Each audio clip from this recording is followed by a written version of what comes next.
پریشانم کنی حالا، پریشان می شوی روزی. سرگشتم امروز، سرسان می شوی روزی. منم بر جان خریدارت، مگردان آن روزی من امروز، که همچو مال بی ارزش ارزان می شوی روزی. جوانی و بهار و انسان در گذر باشد، جوانی و بهار و انسان در گذر باشد. خزان عمری آید پشیمان می شوی روزی. خزان عمری آید پشیمان می شوی روزی.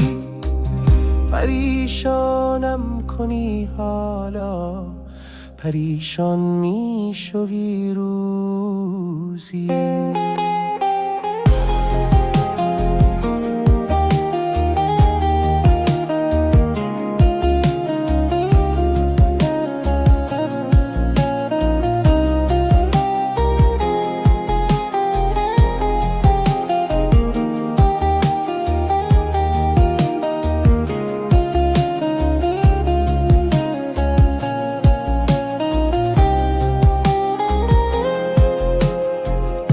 کمتر با رقیبان شین، نظر بر سوی ما هم کن.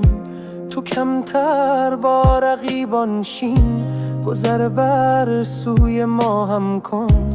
اگر با ما نشی، رشک خوبان می شوی روزی.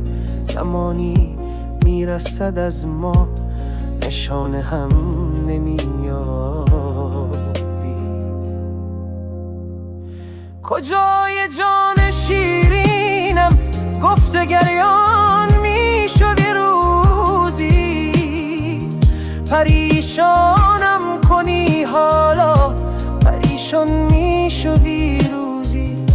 که همچون مال بیارزش ارزان می شوی